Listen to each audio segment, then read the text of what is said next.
अभी हमारे साथ बात करने के बीजेपी नेता जितेंद्र पांडे जी हैं। सबसे पहले हमारे चैनल में आपका स्वागत है। धन्यवाद।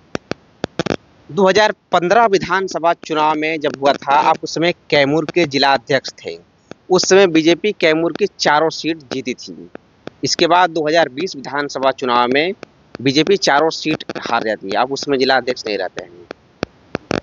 देखिए, चुनाव में हार जीत होते रहता है। हार जीत कई कारण होते हैं। सवाल हार जीत का नहीं है, सवाल राजनीति की दिशा बदलने का है। आज राजनीति की दिशा बदल चुकी है। आज कोई गरीब आदमी राजनीति में कदम रखने के लिए सोच नहीं सकता है। चाहे वो मुखिया का चुनाव हो, चाहे वो पैक्स का चुनाव हो, चाहे वो विधानसभा का चुनाव हो, चाहे वो लोकसभा का चुनाव हो। यह बदलाव समाज और राष्ट्र के लिए अच्छा नहीं है।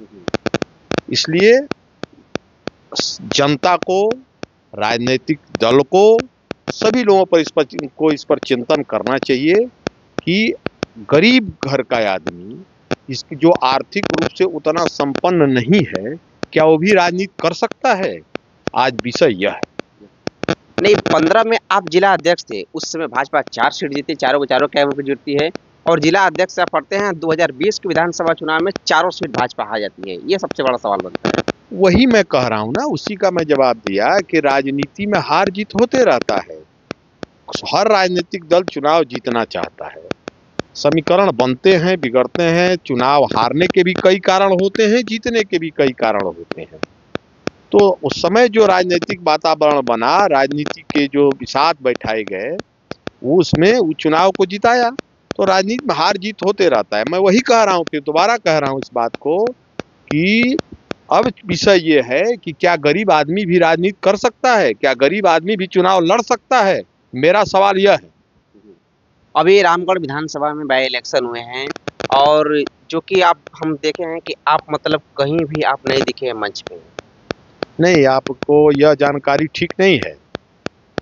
हम सारे नेताओं के संपर्क में थे और राजनीति में भारतीय जनता पार्टी के संगठन में सबको काम अलग अलग तरीके से बांटे जाते हैं।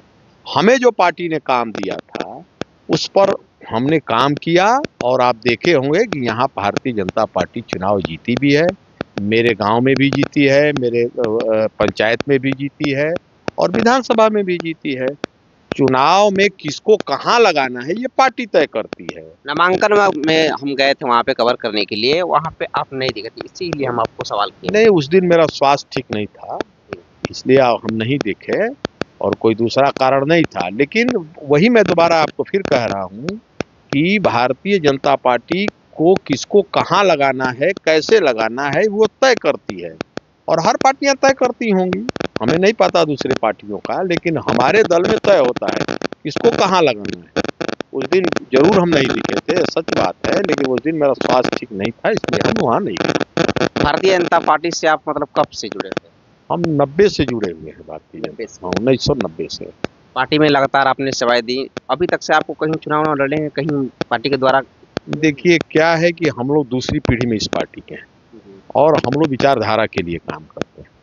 हम लोग जब से काम करें, मेरे पिताजी भारतीय जनता पार्टी में रहे, रामगढ़ भी चर्चा आपने की, रामगढ़ के वो संस्थापक थे, उन्होंने ही जाके रामगढ़ दुर्गा मंदिर में बैठक बुला करके और भारतीय जनता पार्टी पहली वहाँ स्थापना की और वहाँ संगठन खड़ा किया, सब बनाया।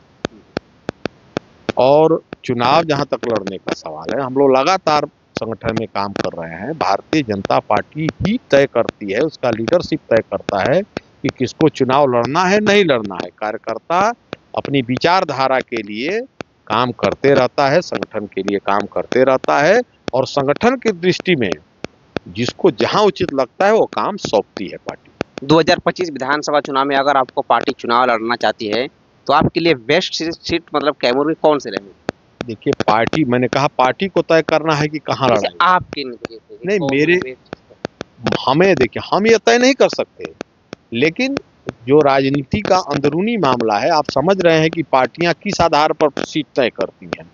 अगर भारतीय जनता पार्टी उस आधार पर ही तय करती है, मोटा मोटी सब लोग अपने हिसाब से लगाते हैं कि कौन कैंडिडेट कहाँ जीत सकता है। पार्टी को जहां लगेगा कि जीत सकते हैं, वहां मुझे लड़ाने का अगर फैसला करती है तो मैं लड़ूंगा। अब 2025 विधानसभा चुनाव ठीक सामने है और कहीं न कहीं नीतीश कुमार के ही नेतृत्व में चिराग पासवान यही बयान दे रहे हैं कि एनडीए के नेता नीतीश कुमार ही होंगे। इस पर आप नहीं, पार्टी ने स्पष्ट कर दिया है कि वर्तमान मुख्यमंत्री माननीय नीतीश कुमार जी के ही नेतृत्व में 2025 के विधानसभा चुनाव लड़े जाएंगे। इसके लिए ये चीजें स्पष्ट हैं, इसमें कहीं कोई शंका और संदेह की बात नहीं है। और नीतीश जी के नेतृत्व में बिहार आगे बढ़ा है, प्रगति पर है, इसलिए पुनः यह तय हुआ है कि नीतीश कुमार जी के ही नेतृत्व में विधानसभा चुनाव लड़ा जाएगा। बिहार में जो 4 सीट पर बाई इलेक्शन हुए हैं, जिसमें चिराग पासवान सिर्फ तरारी के सीट पे गए थे प्रचार प्रसार करने के लिए, 3 सीट पे नहीं गए थे। इसके बाद से ही आनंद मोहन और चेतन आनंद जो हैं, उनके द्वारा चिराग पासवान पर लगातार प्रतिक्रिया दी जा रही है कि चिराग पासवान जी एनडीए में परिपूर्ण तरीके से हैं कि नहीं हैं। देखिए, यह किसी के कहने से नहीं होगा। चिराग जी ने 50 बार यह साबित किया है कि हम एनडीए के हिस्सा हैं और रहेंगे। चिराग जी पर उंगली नहीं उठाई जा सकती। इन्हीं कारणों से देखिए, वो क्या है कि मिनिस्टर हैं, देश में उनके काम है, तो उपचुनाव में बहुत जाना नहीं जाना कोई विषय नहीं है। उनका स्पष्ट है कि वो देश के प्रधानमंत्री माननीय नरेंद्र मोदी जी के नेतृत्व में जो एनडीए है, उस एनडीए के भी हिस्सा हैं और 25 के चुनाव में भी वो हिस्सा रहेंगे। और जो भी तय होगा आपस में, सीटों का की संख्या जो भी तय होगी, उसके आधार पर वो चुनाव लड़ेंगे।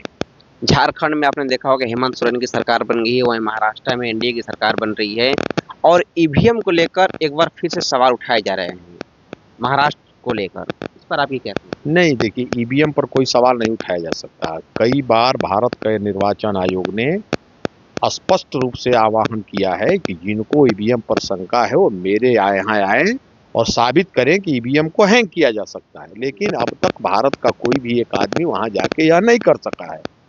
एक बात। दूसरी बात है कि जहां वो जो जीतती है, झारखंड में लोग तो ईवीएम पर सवाल नहीं उठा रहे हैं। जहां जहां उनकी सरकारें बन जाती हैं तो ईवीएम पर सवाल नहीं उठाए जाते हैं। मेरी सरकार बनती है तो ईवीएम पर सवाल उठाए जाते हैं। तो आप जीतते हैं तो ईवीएम ठीक, हारते हैं तो ईवीएम खराब। तो ईवीएम पर कोई सवाल नहीं है, ईवीएम पर कोई शंका नहीं है। वो लोग चाहते हैं कि पुनः जो बैलेट पेपर पर चुनाव हो तो अराजकता देश में लाई जाए, लूटपाट किया जाए, दबंगई के आधार पर इस देश में अपना शासन स्थापित किया जाए और लोकतंत्र को तहस नहस करने की योजना है। हम लोग लोकतंत्र को तहस नहस नहीं होने देंगे। चलिए, अभी के लिए इतना ही। धन्यवाद।